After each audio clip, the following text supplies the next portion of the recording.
Bismillahirrahmanirrahim. Assalamualaikum warahmatullahi wabarakatuh. Alhamdulillahirabbil alamin. Alladzi khalaqal mauta wal hayata liyabluwakum ayyukum ahsanu amala wa huwal azizul ghafur. Allahumma shalli ala sayyidina Muhammad wa ala alihi wa ashabihi ajma'in. Ya Allah, berkahi majelis ini. Catatkan kami semua menjadi hamba-hamba yang yakin padamu. Allahumma inna nas'aluka imanan kamilan wa yaqinan sadiqan wa qalban khashi'an wa lisanan dhakiran wa amalan mutaqabbalan. Taqabbal minna ya arhamar rahimin innaka antas samiul alim. Amin ya rabbal alamin. Hadirin, sukses itu masuk surga. Tidak ada artinya di dunia dianggap sukses kalau jadi ahli neraka. Di surga nikmat terbesar adalah berjumpa dengan Allah Subhanahu wa taala. Berjumpa dengan Allah Subhanahu wa taala ternyata bukan hanya mengandalkan amal. A'udzu billahi minasyaitonir rajim. Yauma la yanfa'u malu wala banun illa man atallaha biqalbin salim. Ingat, hari tiada manfaat harta dan anak-anakmu kecuali illa man atallaha, yang berjumpa dengan Allah biqalbin salim, dengan hati yang selamat, hati yang bersih. Jadi perjumpaan dengan Allah itu milik orang yang memiliki qalbun salim. Kalau begini jadi lebih sederhana goal hidup kita. Sukses itu surga, nikmat terbesar di surga adalah berjumpa dengan Allah. Yang berjumpa dengan Allah adalah yang qalbun salim, yang hatinya bersih. Bersih dari kemusyrikan, bersih dari kemunafikan, bersih dari ujub, bersih dari takabur, bersih dari dengki, bersih dari penyakit hati apapun.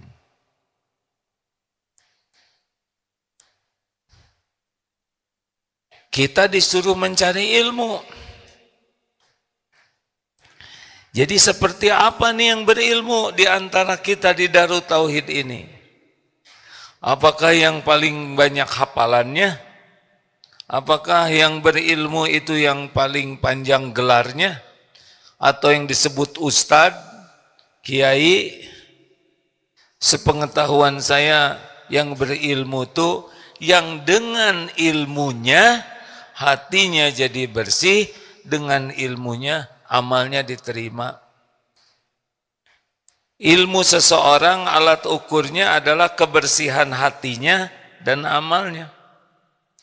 Karena innallaha la yanzuru ila suwarikum wa amwalikum walakin yanzuru ila qulubikum wa a'malikum.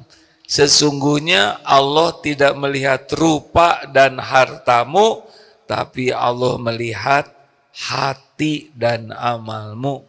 Hati yang qalbun salim, amal yang diterima.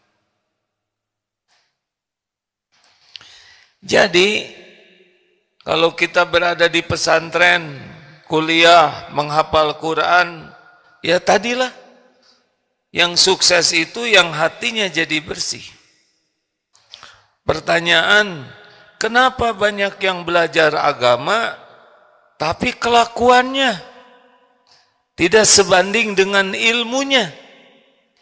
Tidak sedikit yang ceramah, tapi kenapa tidak cocok dengan ceramahnya? Satu, penyebab orang kehilangan keberkahan ilmu, yang pertama adalah salah niat. Wa huwa alimum bidatis sudur, dan Allah mengetahui apa yang ada di dalam dada ini. Walaqad khalaqnal insana wa na'lamu ma tuwaswisu bihi nafsuh. Allah mengetahui apa yang dibisikkan di hati. Jadi kalau datang ke pengajian seperti ini, ikut kuliah, menghafal Quran, pergi ke luar negeri, belajar di Al-Azhar, di Medina, di Mekah, di Sudan, di Maroko atau dimanapun, tapi niatnya tidak ikhlas mencari keridhaan Allah, itu seperti tidak ada cahaya. Dia sampai tapi tidak dapat cahaya ilmu.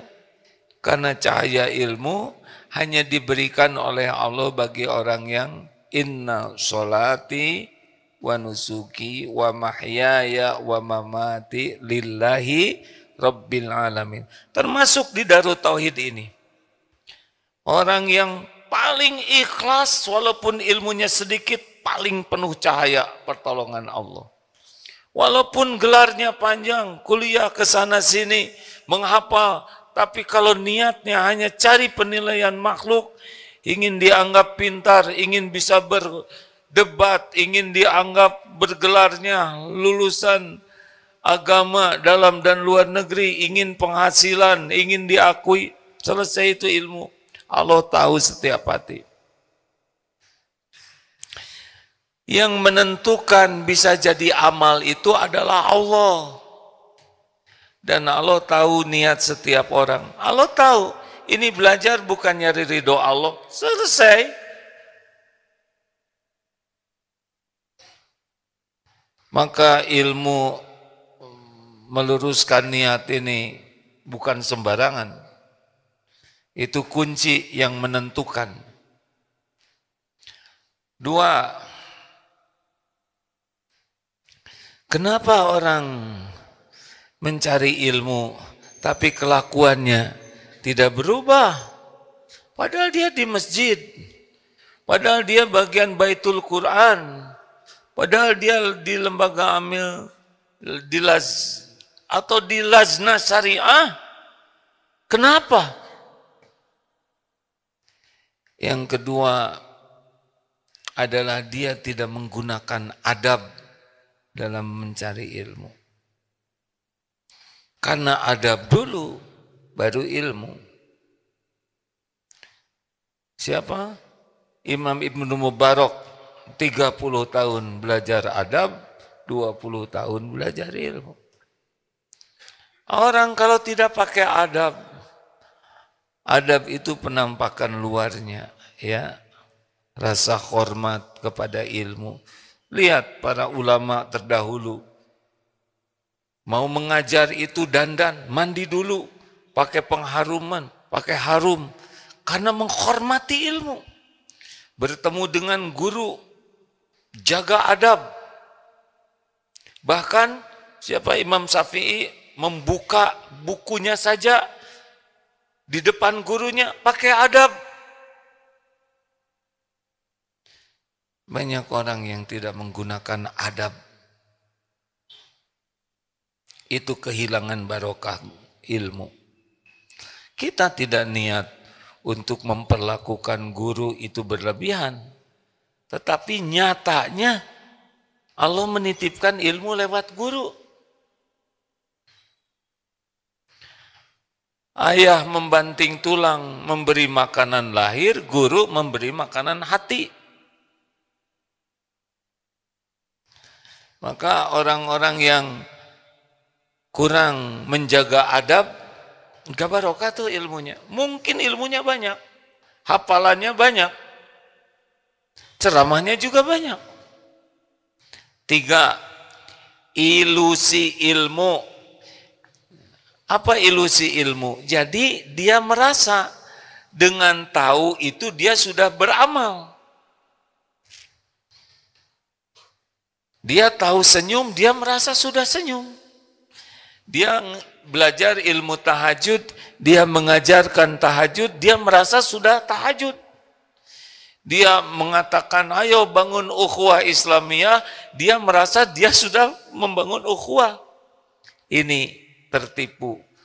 Jadi dia memperbanyak ilmu, Padahal ilmu yang tidak diamalkan seperti pohon tak berbuah.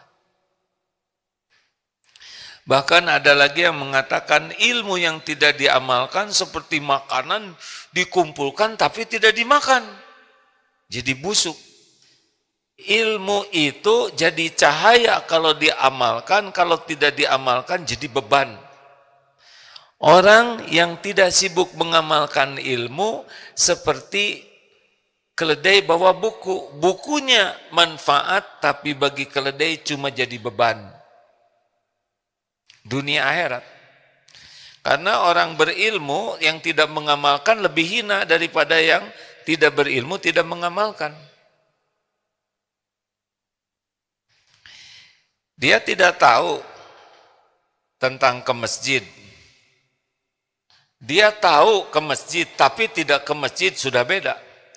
Dia tahu ke masjid, dia nyuruh orang ke masjid, dia tidak ke masjid, beda lagi. Ilmu yang diketahui dan ilmu yang disampaikan itu jadi hujah yang berat. Maka ceramah itu bukan berarti sudah mengamalkan.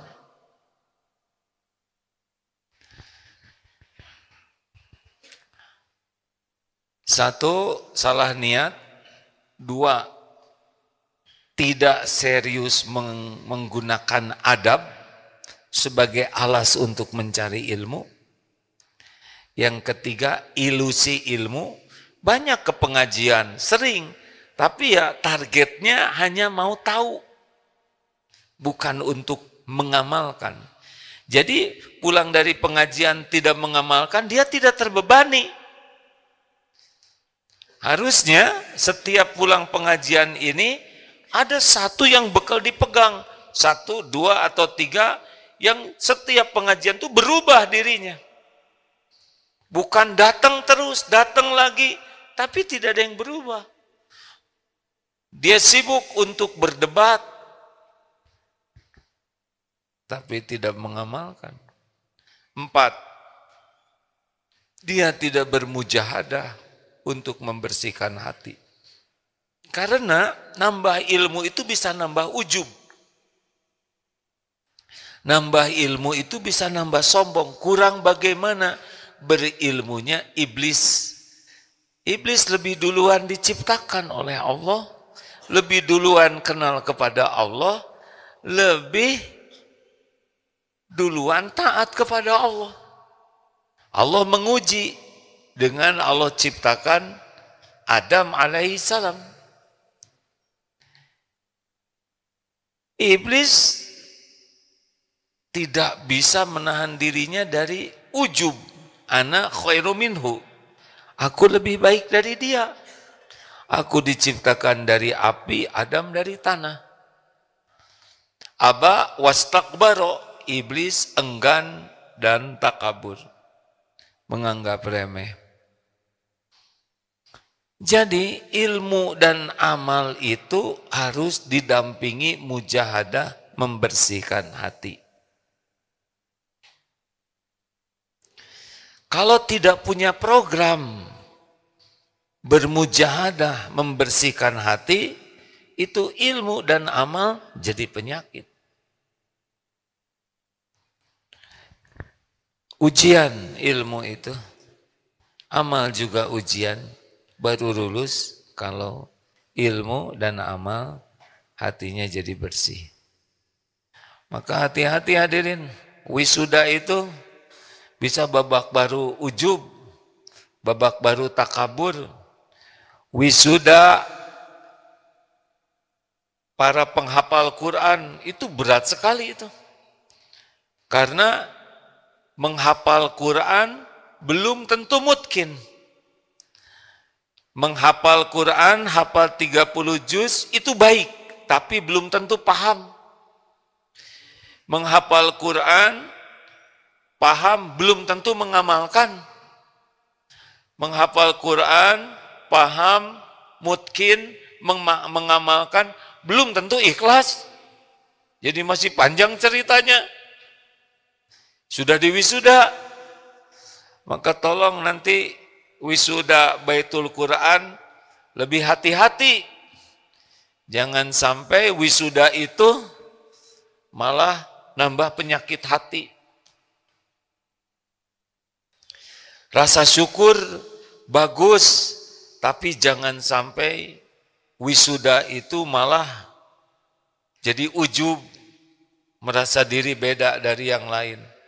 Jadi sombong, menganggap lain lebih rendah.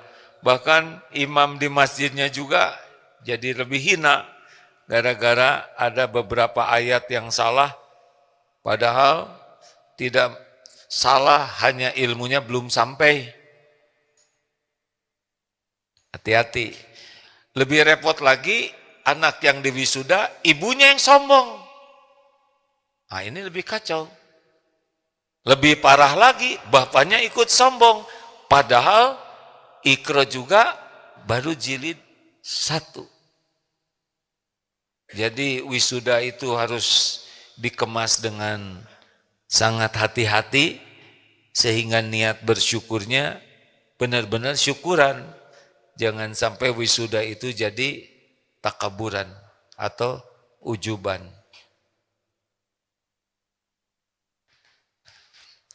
Yang kelima, kenapa ilmu tidak berbuah jadi amal? Karena dia kurang menghibah kepada Allah untuk diberi taufik bisa mengamalkan ilmu. Jadi kita bisa mengamalkan ilmu itu bukan karena kita berilmu. Kita mengamalkan ilmu karena ditolong oleh Allah. Jadi kalau kita belajar, kemudian dengan belajar kita merasa beramal, itu pun masalah. Karena la haula wala quwata illa billah. Kita ini tidak ada daya untuk beramal tanpa pertolongan Allah, tidak ada kekuatan menjauhi maksiat tanpa perlindungan Allah. Jadi jangan merasa dengan kita belajar, sibuk kuliah, sibuk menghafal, kemudian dengan kemampuan kita jadi beramal, ini masalah juga. Harus makin menghibah kepada Allah supaya kita bisa mengamalkannya. Allahumma inni as'aluka fi'lal khairat. Pendek itu doanya. Wa tarkal munkarat. Allahumma inni as'aluka ilman nafi'an wa rizqan thayyiban wa amalan mutaqabbalan.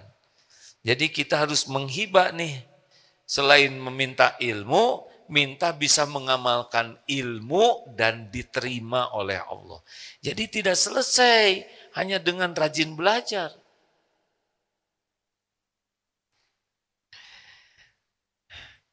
Hati-hati ini, terutama yang sudah lama di pesantren, bahkan sudah hampir pensiun, tapi tidak signifikan perubahannya, berarti salah niat, berarti adabnya kurang terjaga, berarti dia tertipu oleh ilmu yang dia miliki, tidak fokus kepada mengamalkan. Yang keempat, dia tidak bermujahadah membersihkan hati. Dan yang kelima, dia tidak bersungguh-sungguh memohon pertolongan Allah agar bisa mengamalkan ilmu dan diterima oleh Allah Subhanahu wa taala.